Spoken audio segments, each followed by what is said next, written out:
Assalamualaikum warahmatullahi wabarakatuh. Ya apa kabarnya? Ketemu lagi sama Cak Imunet. Sobat, bulan November selalu menjadi bulan yang istimewa bagi keluarga besar Universitas Jember. Karena pada bulan November adalah ulang tahunnya Universitas Jember, atau di kampus biasa disebut sebagai Dies Natalis. Dan tahun ini kita akan merayakan Dies Natalis Universitas Jember yang ke-58. Akan banyak kegiatan yang dilaksanakan, dari kegiatan yang bersifat akademis, non-akademis, dan macam-macam. Ada nanti kuliah umum, lomba-lomba, juga ada Universitas Jember Film Festival yang tingkatannya nasional, dan banyak lagi. Nanti kalian tinggal melihat jadwalnya. Nah, menyambut Dies Natalis ke-58, hari ini Cak Iim akan anjang sana, sowan ke rumah salah satu sesepuh Universitas Jember. Kita nanti akan ngobrol tentang sejarah dan tentang seluk-beluk Universitas Jember dengan Bapak Suharsono Sarjana Hukum. Beliau mantan dekan Fakultas Hukum Universitas Jember. Kebetulan kediamannya tidak terlalu jauh dari kampus Tegal Boto, dan kita sudah janjian dengan beliau. Yuk kita segera ke rumah Pak Harsono.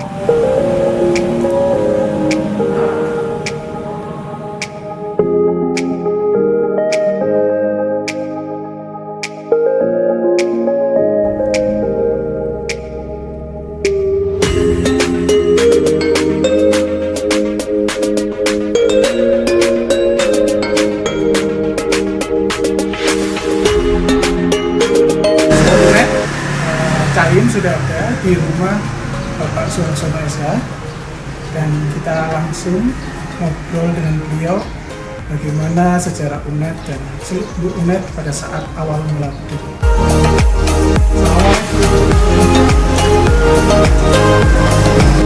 Pak Harsono, matur nuwun sudah diberikan kesempatan untuk ngobrol hari ini. Bagaimana Pak, sehat nggih? Alhamdulillah. Pak Harsono, bisa diperkenalkan dulu nama dan usianya pinten Pak? Kalau sesungguhnya saya itu lahir tanggal 11 April 1937. Tetapi oleh ayah saya dimudahkan menjadi 11 April 1939. Mengapa demikian?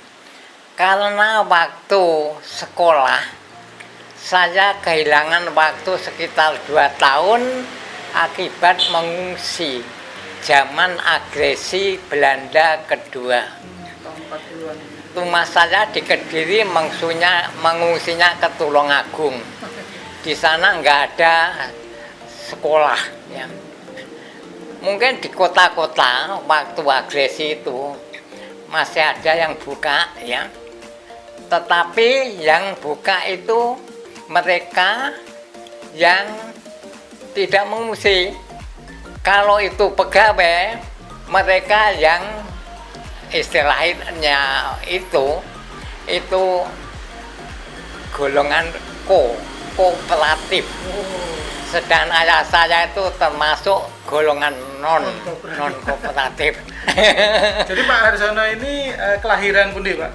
Kediri. Oh, Kediri. Iya. Nah, kemudian kok bisa sekolah ke Jember pada saat Tawang Alun itu bagaimana? Begini, saya lulus SMA tahun 58.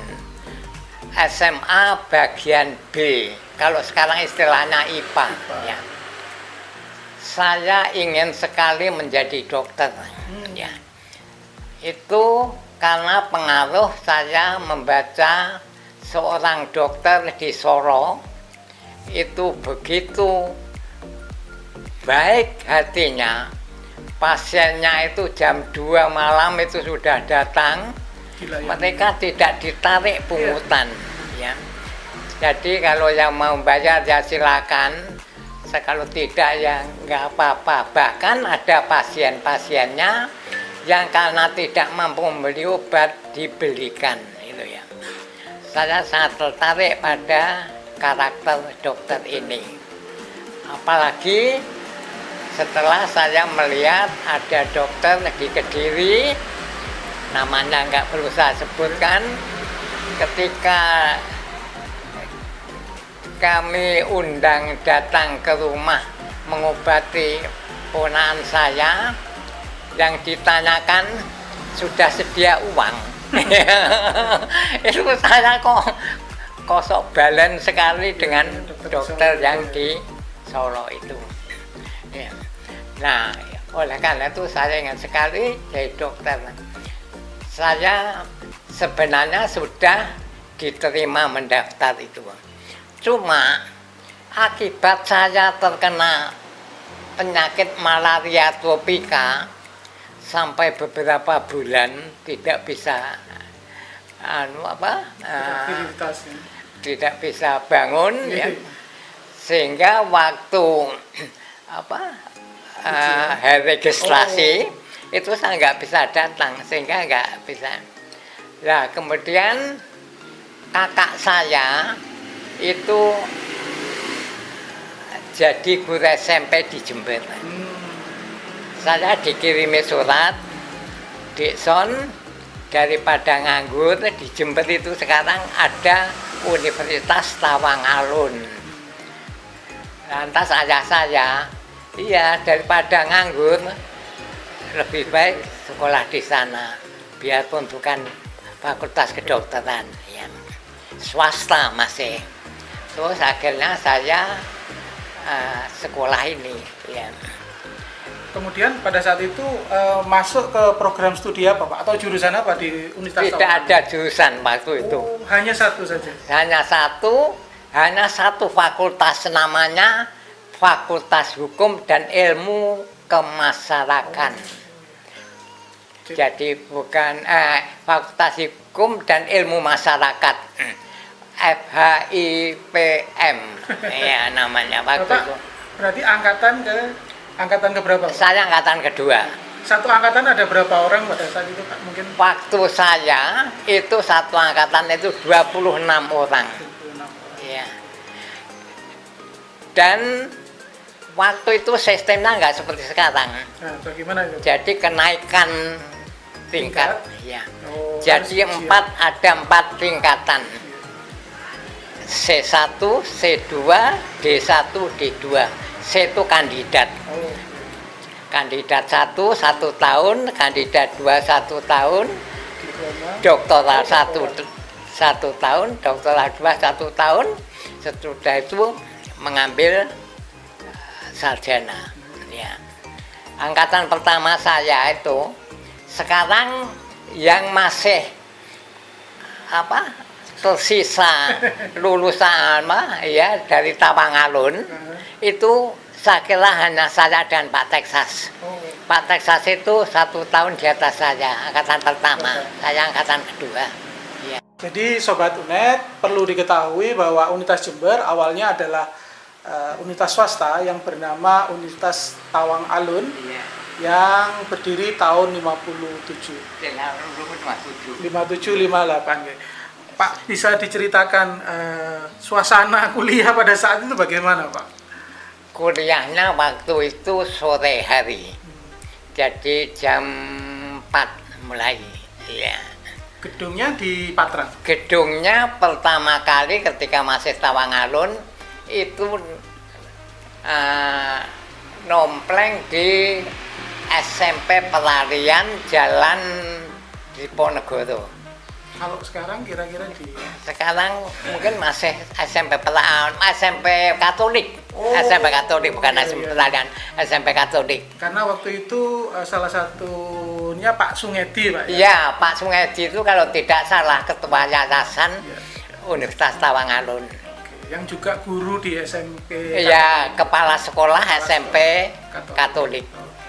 Kalau yang di Patrang sudah dipakai belum Pak waktu itu? Oh, belum ada waktu itu, belum ada. Jadi gedungnya saja belum ada waktu itu. Gedung di Patrang itu berarti tahun berapa Pak? Kalau tidak salah tahun sekitar 62-an. Ya. Pak, kalau dosennya siapa Pak waktu itu? Waktu itu dosen itu sangat sedikit. dan mata kuliahnya juga tidak terlalu banyak ya. Itu dosen dulu diajar Islamologi zaman saya itu. Dosen Islamologi itu Dr. Ahmad, yang beliau adalah Presiden Universitas Tapangalun.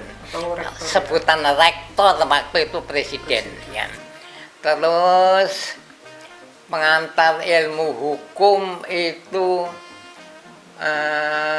Mr. Sudargo dari Bandung. Berarti ngajarnya datang dari Bandung, datang ya Pak? Sebulan sekali. Oh, sebulan ya. Saya juga dengar kalau dulu kuliahnya itu karena gedungnya belum ada, berarti berpindah-pindah gitu Pak ya? Ya tidak, ya di sana oh, ya di SMP tetap Katolik. di SMP Katolik kita ya, SMP Katolik itu. Jadi nggak pindah-pindah. Ya. Kalau Nah, sebelum saya katanya itu di GNI. Oh, okay. Ya, tapi saya tidak mengalami. Tidak mengalami. Sesudah itu pindah di SMP SMP Katolik semuanya. Ya. Pak, kalau waktu itu bagaimana Bapak melihat Dr. Ahmad sebagai presiden pertama atau rektor pertama, Pak? Iya. Bagaimana sosok Pak Ahmad itu, Pak? Dr. Ahmad itu seorang dokter. Beliau itu saya kira semua dosen itu baik sekali, ya, baik sekali. Dan kesan saya, dosen saya itu jujur. Kalau pada saat itu suasana Jember, karena pada saat itu kan hanya ada satu perguruan tinggi swasta. Iya. Bagaimana tanggapan masyarakat Jember? Masyarakat tanggapannya positif.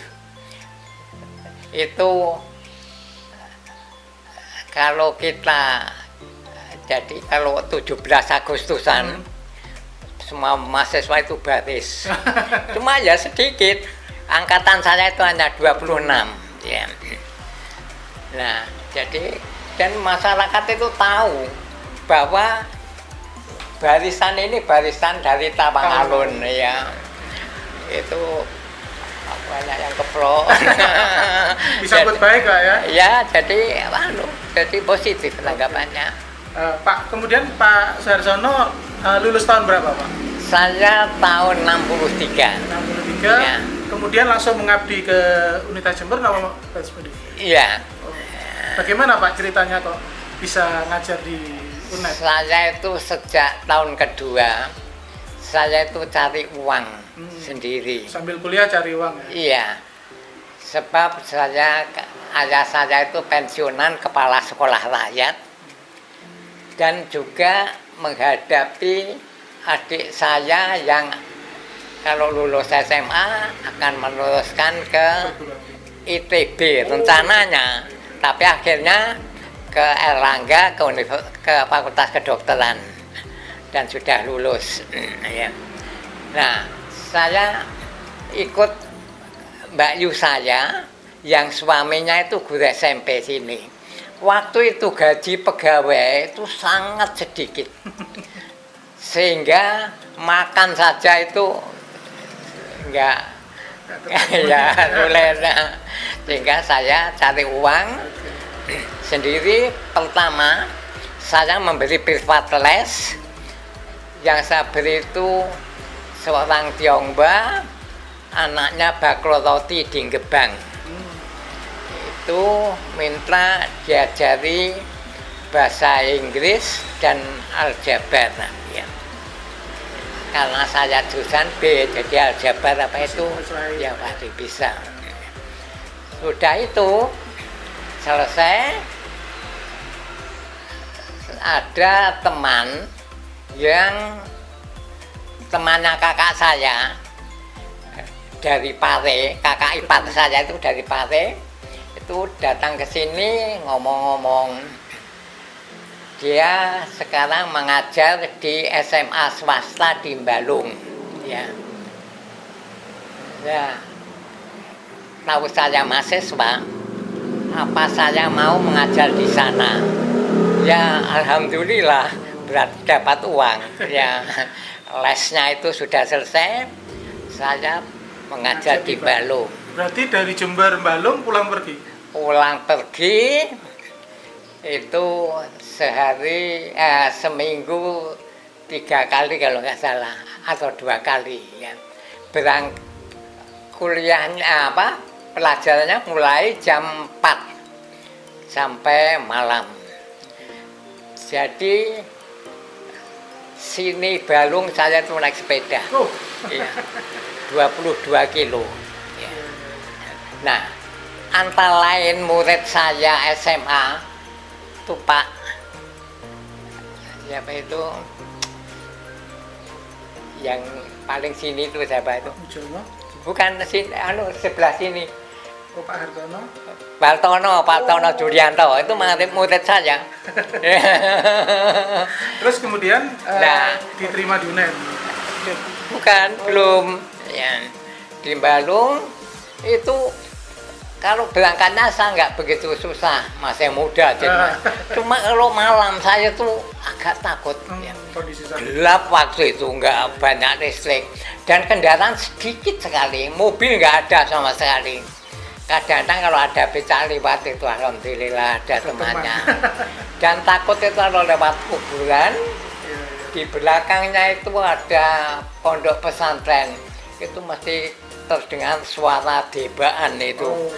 Ngeri sekali, jam 9 malam itu gelap gulita, lewat kuburan dengar ada debaan. Ya. Saya pikir kalau saya tahu-tahu ditekek orang itu nggak ada yang tahu. Sepi sekali. Dan rumah belum banyak, jadi banyak sawah-sawah itu saja. Ya. Kemudian setelah lulus ditawari. Nah, setelah itu akhirnya ini ada, karena kakak saya guru SMP, banyak teman-temannya yang guru SMP juga ya. Itu menawari saya mengajar di SMP Peralihan namanya. SMP Peralihan itu SMP punyanya itu organisasi orang-orang Tionghoa itu. Ya. Yang gedungnya di dekat SMP Katolik? Bukan. Bukan ya? Di Jalan Trunojoyo masuk gang. Masuk gang, masuk itu SMP Peralihan. Nah, saya daripada mengajar di Balung malam gelap, saya akhirnya memutuskan berhenti dari SMA di Balung dan mengajar di SMP Peralihan. Gajinya sedikit lebih besar. Ya. Dan di SMA Balung itu yang ini muridnya itu sebagian besar itu pegawai, terutama guru-guru. Jadi sudah pegawai tapi sekolah lagi gitu ya? Iya, sekolah lagi. Kebanyakan guru. Ya, guru dulu mengajar kan minimal itu SGB, ya. Sekolah guru D itu setingkat SMP, jadi bisa meneruskan ke SMA. Nah, saya mengajar di Balung itu bahasa Jerman dan ilmu kimia. Paling susah itu mengajar bahasa Jerman. Kenapa? Mereka itu susah untuk mengucapkan. Seperti nicht, itu nggak bisa. Nih. Terus ada komentar itu jenenge itu. Pak Arsono masih fasih berbahasa Jerman? Kenapa? Masih fasih berbahasa Jerman sampai hari ini? Ya. Ihli bedi. List to me list. Apakah Anda tidak cinta pada aku? Setelah lulus sudah itu terus saya mengajar di SMP Peralihan. Terus ada lagi yang menawari saya mengajar di SGTK, Sekolah Guru Taman Kanak-Kanak, di Jalan Kartini sore itu. Jadi bisa saya rangkap pagi di SMP Peralihan, sore dia. Lah SGTK itu muridnya nggak ada yang laki-laki, semua perempuan. Ternyata anak perempuan itu kalau bersama-sama temannya itu juga nakal. Digodain nih gurunya. Saya itu kan naik sepeda ya, itu jalan masuk, itu mereka ini duduk jejer-jejer, tidak menghadap ke tempat orang masuk, tapi membelakangi, sehingga jadi pura-pura nggak tahu. Terus ding ding ding ding ding, diam saja. Jadi nostalgia. Dari SGTK saya diminta mengajar sejarah. Saya mengajar sejarah paling susah mengajar sejarah Cina. Ya. Sebab nama-namanya ada Hisueh. Katanya apa itu? Nah, terus sudah itu saya waktu itu mahasiswa sedikit, jadi hubungan mahasiswa dengan dosen itu sangat dekat. Saya ditawari bekerja di administrasi di UNED. Ya. Waktu itu sudah jadi UNED? Belum, di Tawangalun. Tawangalun, ya Tawangalun. Sudah di Patlang, tapi sudah di Patlang. Terus saya bekerja di sana. Karena itu masuknya pagi, terpaksa saya lepas semua. Jadi saya tidak mengajar lagi, mendapat gaji, tapi masih swasta, tapi juga nggak besar. Dan dapat bantuan beras 8 kilo. Tiap bulan? Ya. Nah, suatu ketika Pak Sungadi sebagai ketua yayasan, beliau mengatakan, saudara-saudara, saya itu kasihan sekali pada saudara. Penghasilannya gajinya kecil, berasnya hanya 8 kilo. Oleh karena itu saya mau menambah gaji saudara dari uang pribadi saya. Saya angkat tangan. Waktu itu saya masih muda, jadi gampang tersinggung. Itu uang pribadi Bapak. Saya nggak mau menerima. Oh enggak, bukan, ini uang yayasan. Beliau itu memang ketua yayasan, bukan uang pribadi. Oke. Sobat, Universitas Jember yang semula Universitas Tawangalun kemudian berubah menjadi Universitas Negeri Jember, tepatnya di 10 November tahun 1964. Pak, bagaimana kondisi atau ceritanya kok kemudian Tawangalun kemudian berubah menjadi Universitas Jember, Pak? Sejarahnya atau kondisinya jadi, bagaimana? Kemudian tahun Menteri Pendidikan PTIP, ya, Pendidikan Tinggi dan Ilmu Pengetahuan, waktu itu Pak Sarif Tayyip kalau nggak salah, ya itu ketemu dengan rektor sini Pak Dr. Lama, menyanggupi tahun depan ini dinegerikan. Tahun depan itu tahun 64. Tahun 62. Oh, 62. Ya. Lah belum sempat menegerikan, beliau diganti Pak Tayyip Hadinata dari Sunda. Kalau Pak Sarif Tayyip itu dari Aceh. Ya. Beliau tidak tahu bahwa Menteri PTIP sebelumnya itu telah menyanggupi sini. Ya. Lah ketemu rektor Malang waktu itu Pak Jularnowo. Pak Jularnowo itu bukan profesor, bukan sarjana, tetapi beliau tokoh nasional, pejuang revolusi. Ya.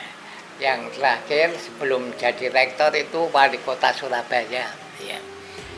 Beliau menyanggupi Malang, Pak Tayyip Hadiwinata ini menyanggupi Malang tahun depan dinegerikan.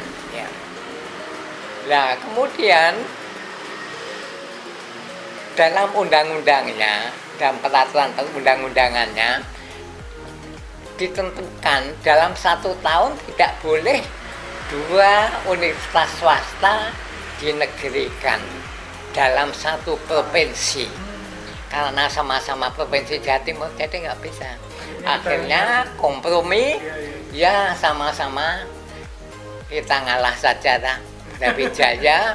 Dan mungkin ngalahnya itu karena sana pimpinannya Pak Duranowo lebih sepuh dan jasanya untuk sudah jasanya untuk bangsa begitu besar, kita ngalah. Ya. Lantas rektornya ditentukan Pak Duranowo. Dr. Ahmad itu bukan pembantu rektor, tetapi anggota rektorium. Ya.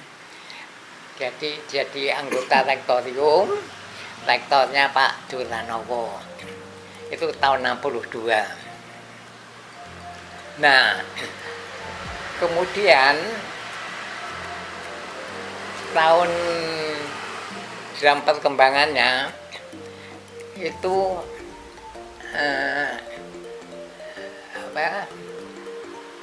nah, saya ini lulusan Undra. Oh, ijazahnya berarti lulusan tahun 63, ya. Jadi bukan lulusan UNED, ya. Brawijaya cabang Jember. Ya, cuma nggak mau disebut cabang. Universitas Brawijaya, Jember itu. Termasuk dekan di sini bukan dekan muda. Kalau itu cabang, statusnya itu dekan muda. Di sini dekan. Dekannya Mr. Lim Hite. Sekretarisnya Profesor Utrecht. Iya, Profesor Utrecht kalau nggak salah, ya. Nah, waktu itu tahun 63 saya lulus. Pak Tesas belum lulus. Pak Tesas itu kalau nggak salah tahun 65. Ya. Dulu itu sistemnya lain dengan sekarang. Sekarang kan istilahnya itu SKS. Semester semester SKS ya. Dulu itu tahunan. Ya. Jadi bertingkat-tingkat seperti SMP, SMA, kalau nggak lulus nggak boleh. Iya. Nggak boleh naik, ya. Jadi kalau satu nggak lulus, itu menanti satu tahun lagi, ya boleh hanya satu itu saja. Sehingga teman-teman saya itu banyak yang sampai 8 tahun, 12 tahun. Banyak. Dan saya, Nyon Sewu ini tidak ngecap ya. Saya lulus yang pertama. Oh, di angkatan Bapak? Angkatan saya. Dan nilai saya itu terbaik. Iya. Kumlot kalau sekarang Pak ya? Kenapa? Kumlot kalau sekarang. Dulu nggak ada kumlot. Sebab apa? Nilai itu waktu itu ya, itu maksimal itu 8. Sehingga ada guruan ya. 10 itu haknya Gusti Allah. 9 haknya para nabi. 8 haknya dosennya, 7 haknya istrinya, 6 ke bawah itu haknya mahasiswa. Ya. Dan itu mungkin ya nggak terlalu salah guruan seperti itu. Saya ujian itu dulu sering karena mahasiswa sedikit lesan. Ujiannya lesan? Iya. Ya tidak selalu ya, tapi sering. Seperti ekonomi pembangunan. Itu dosennya Dr. Supardi, ketua kantor pajak Jawa Timur di Surabaya. Waktu ujian ditentukan bukunya karangan dari Nelson Kivitz dan kalau tidak salah siapa itu Menteri Keuangan di sini, yaitu mengatakan, saya ditanya, menurut pendapat saya bisa. Apalagi komentar beliau, iya bagus. Terus, jadi nggak ada yang salahkan. Saya pikir 8. Nah, ternyata dapat 6,5. Nilai saya terbaik itu Islamologi dapat 8. Terus filsafat hukum 8. Itu yang 8 itu 2 itu. Lainnya 7, 8, dan 6,5. Pak, pada saat dari Tawang Alun ke Unitas Brawijaya. Negeri Unitas Brawijaya, kemudian jadi Unitas Negeri Jember 64. Itu sudah punya gedung sendiri atau karena kan dibantu oleh ketika Brawijaya itu kita punya gedung ya di UNED itu, Patrang itu. itu bantuan dari Pemkab Pak ya waktu itu. Oh, kenapa? Bantuan dari pemerintah Kabupaten Jember Pak ya. Iya, jadi itu dari Pemda, jadi Pemkab ya. Waktu itu bupatinya Pak Jarwo. Pak Jarwo itu memang sangat peduli pada pendidikan. Termasuk beliau pendiri dari SMA sini. Uang nggak sebanyak sekarang ya. Itu murid-muridnya itu haruskan bawa botol kosong ya, untuk dijual sehingga terkenal sebagai SMA botol kosong. Termasuk Unitas Jember juga begitu Pak ya kanan? Bukan, tidak gitu. lagi. Oh, Ya. iya. Itu juga jasa dari perkebunan, PTP. PTP. Oleh karena itu lambang kita itu tembakau. Oleh karena itu ketika Pak siapa sebelum ini Pak gantinya Pak Kabul. Pak Siman Hadi. Pak Osman sebelum Pak Pak Kabul. Warsito. Bukan, yang baru-baru ini loh. Oh, Pak Hasan. Sebelum Pak Hasan. Pak Tikto. Pak Tikto. Oh, iya.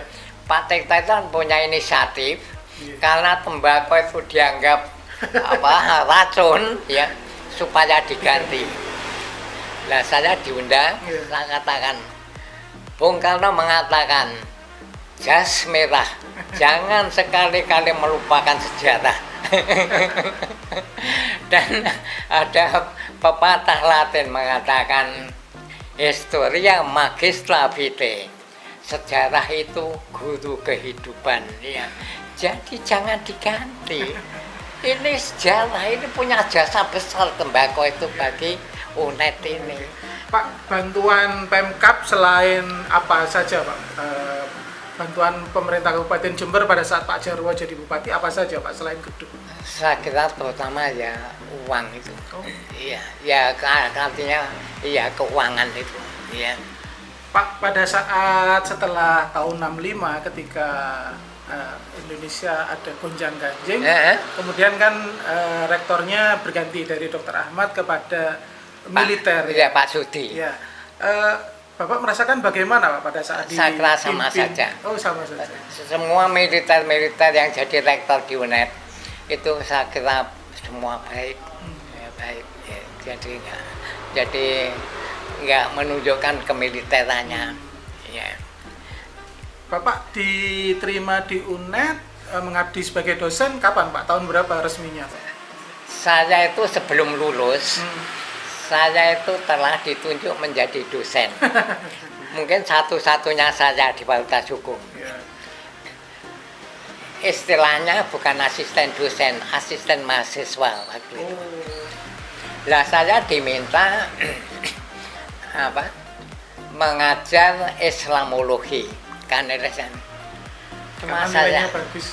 saya nggak bersedia. Oh, kenapa? Sebab saya sungkan sama teman saya Pak Halim, Pak Sutik Mahmud. Beliau pasti soal Islam lebih daripada saya. Biarpun nilainya mungkin lebih saya. Cuma saya, lantas apa yang mau kamu mau pengantar ilmu hukum itu diberikan tingkat 1. Lah saya pikir kalau memberikan tingkat 1 jadi paling mudah. Lah ternyata tidak. Di mana-mana kalau PIH itu mesti senior. Sebab itu kaitannya dengan filsafat hukum. Sebab ada dikatakan setelah ilmu hukum berhenti, mulailah filsafat hukum. Jadi harus senior. Ya. Tapi karena saya nilai saya terbaik gitu, nomor 2 terbaik sesudah 8, 7,5. Ya. Yang mengajar saya itu Mr. Sudargo dari Bandung. Nah, ketika saya ujian PIH dikatakan bukunya itu 3, Van Kan, Utrecht dan Apeldoorn. Ya. Buku apa saja yang saudara baca? Vankan, Utrecht, dan Apeldoorn. Ya, bagaimana sampulnya bukunya Vankan ada gambar batik, ya betul. Terus Utrecht abu-abu, ya betul. Kalau Van Apeldoorn hijau, itu menunjukkan beliau. Ini apa warnanya biru. Lah saya kebetulan waktu itu anak sekolah itu, mahasiswa, kalau kuliah mesti bawa buku, termasuk ujian bawa buku yang diwajibkan. Saya ketika mengeluarkan hijau, cetakannya lain. Ternyata cetakannya yang lain. punya beliau itu cetakan sebelum saya. Beliau ketawa. Maaf saya, maaf. Tapi bukan karena itu nilai saya terbaik itu. 7,5 itu terbaik waktu itu. Berarti tahun 60 berapa Pak? Resmi jadi Itu dosen. tahun 63 awal. Oke. Ya. Pak, kemudian kan Universitas Jember berpindah ke Jalan Veteran di Gedung Sosiet. Itu tahun berapa Pak? Kalau masih ingat. Jalan Veteran di dekat Gedung itu Bayangkara. punyanya Fakultas Ekonomi. Nah, itu tahun berapa Pak? Yang kemudian kan dijadikan rektorat ya waktu itu. Iya, tapi sebelumnya Fakultas Ekonomi itu tahun berapa? 63, 64 ya. Oh. Ya. Jadi waktu itu ada 2 gedung berarti Pak ya, yang di Patan dan di Gedung Veteran. Ya, Gedung Veteran. Kemudian mulai berpindah ke Tegalboto, bagaimana Pak? Mungkin masih ingat ceritanya. Ya. Pada saat itu siapa Pak rektornya? Rektornya masih Pak Sudiaryo Tudoyo atau Pak Tarjo. Pak Tarjo. Sutarjo. Iya, Pak Tarjo. Iya, Pak Tarjo. Itu mulai pindah ke Iya. ke kampus Tegalboto. Iya. Nah, jadi karena mau dengan tambahnya fakultas memerlukan tanah yang lebih luas, akhirnya pindah ke Tegalboto. Tahun 70-an berarti, sekitar tahun 60 atau 70? Tahun ya 70-an. Ya, 70-an. Jadi Sobat UNED, seperti kita ketahui, UNED hari ini ada di kampus Tegalboto. Mulai dibangun sekitar tahun 70-an sehingga kemudian berkembang sampai hari ini. Pak, ini yang terakhir Pak. Ya. Pesan untuk generasi muda UNED bagaimana Pak? Nah, saya ingat apa yang dikatakan oleh seorang filosof Prancis, itu mengatakan seorang sarjana harus memiliki semangat kejujuran, harus memiliki itu la fidelité du crack, semangat kejujuran sebagai seorang sarjana. Ya. Kalau dia tidak punya kejujuran, dia berarti melakukan la trahison du crack, pengkhianatan sebagai seorang sarjana. Ya, ini harus dipegang, apalagi UNED sebagai lembaga akademis, lembaga pendidikan. Ada mengatakan lembaga perguruan, ada lembaga pendidikan. Kalau saya cenderung lembaga pendidikan, biarpun sama saja sebenarnya. Ya, lembaga pendidikan dan perguruan, ya. Itu memproduksi para sarjana. Ya. Jadi haruslah produsennya itu sendiri harus memulai itu la fidelité du crack, memulai semangat kejujuran sebagai sarjana, jangan sebagai unila. Terima kasih ya, Pak. Ini ya, saya katakan ya, apa ini, terutama dosen-dosennya. Dosen itu seperti pesan ayah saya itu kepala sekolah rakyat. Ketika saya menjadi dosen, saya matur, dipanggil le ngerti ya, dosen itu guru. tugas guru kilo tuh sepisan mengajar dan kedua mendidik.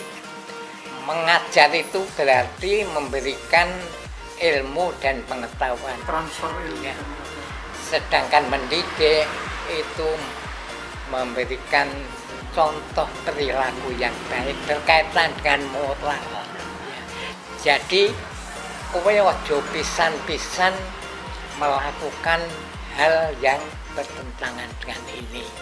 Seorang sarjana, ini kata filosof Prancis tadi, boleh salah, tetapi tidak boleh bohong. Ya, ya. Oke, tadi yang disampaikan oleh Pak Suharsono, pesan beliau yang pertama harus jujur. Jadi seorang akademisi boleh salah, tetapi tidak boleh bohong. Terima kasih Ya. Pak Harsono, semoga tetap sehat. Nanti kita ngobrol-ngobrol lagi. Tentu Bapak punya banyak sekali cerita yang bisa dibagi untuk kami generasi muda Untas Jember. Sekali lagi terima kasih Pak Harsono. Assalamualaikum warahmatullahi wabarakatuh. Waalaikumsalam.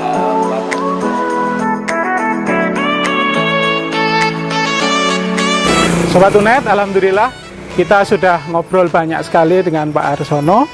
Dan kita akan meneruskan jalan-jalan kita ke gedung-gedung yang menjadi penanda perjalanan sejarah UNED. Sudah tak terasa ya, kita sudah hampir 1 jam lebih ngobrol dengan sesepuh Unitas Jember, Pak Harsono.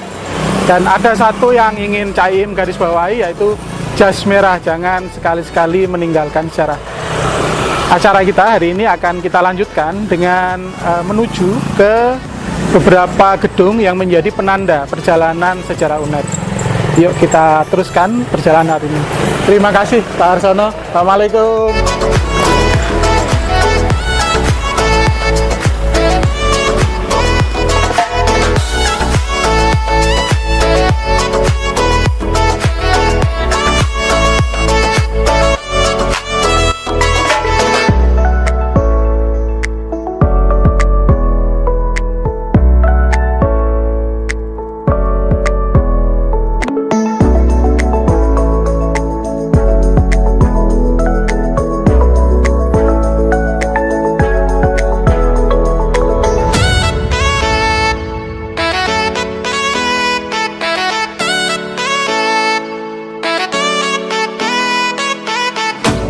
Oke Sobat UNED, Caim ada di depan gedung yang namanya Gedung Nasional Indonesia.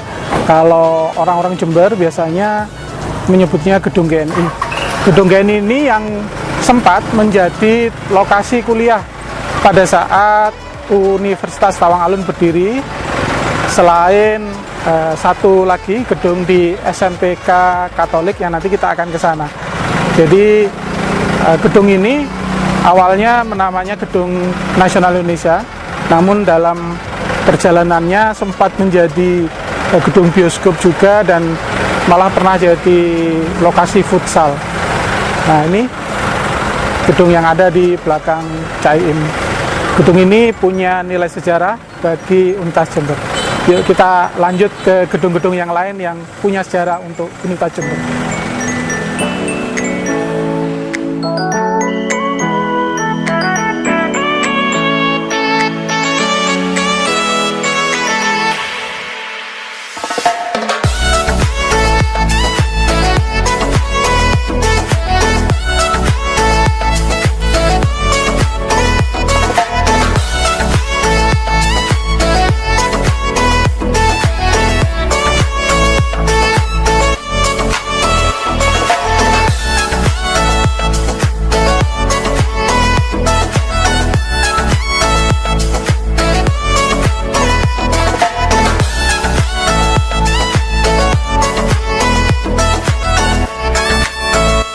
Caim hari ini ada di Jalan Gajah Mada, salah satu jalan utama di kota Jember. Nah, gedung di belakang Caim ini dulunya menurut cerita para sesepuh adalah sekolah Tionghoa yang kemudian pada tahun 65 setelah ada gonjang-ganjing politik, kemudian gedung yang di belakang ini diserahkan ke pihak pemerintah. Nah, menurut cerita, gedung yang tentu saja pada saat itu bentuknya tidak seperti ini, menjadi juga salah satu lokasi kuliah Universitas Tawang Alun, bahkan juga Universitas Jember. Namun tidak terlalu lama, karena kemudian mengingat status gedung tersebut tidak terlalu jelas, sehingga kemudian diputuskan tidak dipakai. Kita akan bergerak ke sebelah, tidak terlalu jauh, ke SMP Katolik Jember, yang juga menjadi tempat kuliah pada saat Universitas Tawang Alun berdiri. Yuk kita lanjut.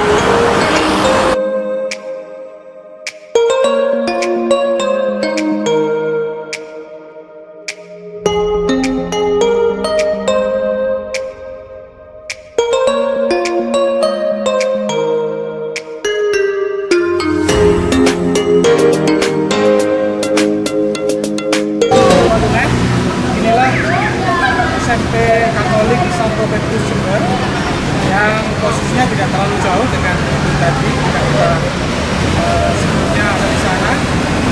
Perlu diketahui bahwa SMPK Santo Petrus Jember pernah menjadi lokasi kuliah untuk Universitas Tawang Alun yang kemudian menjadi Universitas Jember.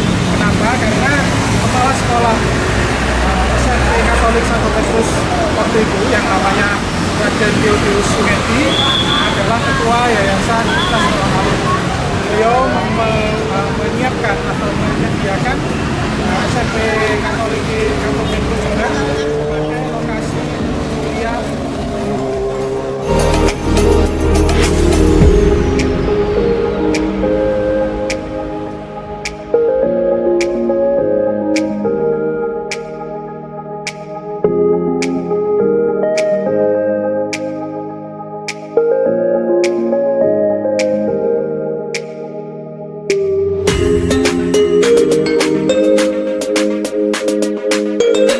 Sobat Unet, ini adalah gedung nomor 2 yang dimiliki oleh Universitas Jember. Pada dekade tahun 70-an pernah menjadi rektorat. Ya, gedung ini awalnya adalah gedung Societet, gedung yang menurut data didirikan pada dekade tahun 30-an, jadi usianya sudah cukup tua, didirikan oleh pemerintah Belanda sebagai tempat berkumpulnya orang-orang Belanda di Jember. Kita tahu bahwa Jember punya banyak perkebunan yang pada saat itu diusahakan oleh para pemilik yang berasal dari Belanda. Dan kalau mereka ingin bertemu, bersosialisasi, mereka bertemu di gedung yang kemudian diberi nama Gedung Societet. Kalau teman-teman mungkin yang ada di kota Surabaya, di Jogja, juga pasti menemukan Gedung Societet. Gedung ini dipakai sampai dekade tahun 80-an sebelum kemudian rektorat pindah ke Tegal Boto. Jadi sampai tahun 70-an, awal-awal 80-an masih digunakan sebagai rektorat. Hari ini gedung ini dipakai sebagai bagian dari lembaga penelitian dan pengabdian masyarakat dan teman-teman di Fakultas Teknik yang berkumpul untuk berpraktek membuat robot dan mobil listrik. Kalau teman-teman melihat sekelilingnya, memang gedung ini terlihat tua karena memang didirikan atau dibangun pada tahun dekade 30-an. Yuk kita teruskan perjalanan kita.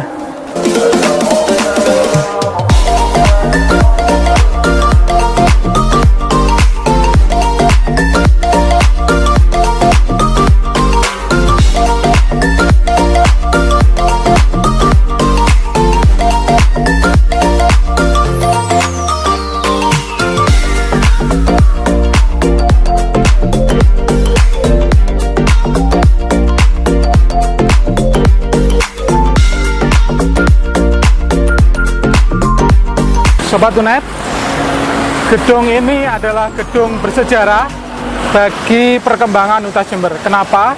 Karena ini gedung pertama yang dimiliki oleh Universitas Jember. Jadi sejarahnya pada tahun 57 Universitas Tawang Alun berdiri, didirikan oleh Triumvirat Dr. R. Ahmad, RTA Sungedi dan Raden Mas Surahman. Kemudian pada tahun 62, sekitar tahun 62, Bupati Jember waktu itu, Bapak R. Sujarwo, memberikan hibah gedung yang ada di daerah Patrang. Kemudian pada saat Untas Tawangalun dinegerikan pada tahun 64 menjadi Untas Negeri Jember, maka gedung inilah yang menjadi rektorat sekaligus kampus pertama Untas Jember. Jadi kedudukannya tidak tergantikan karena inilah aset pertama milik Universitas Jember.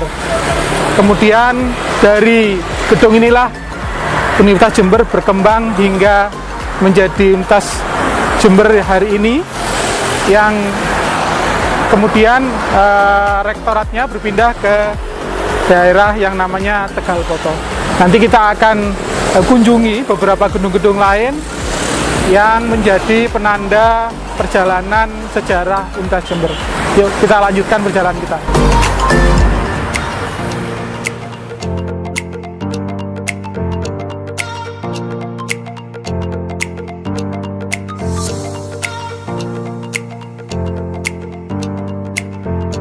Oke Sobat Unet, kita tadi sudah berjalan-jalan mengunjungi beberapa gedung yang memiliki nilai sejarah penting bagi perkembangan Universitas Jember.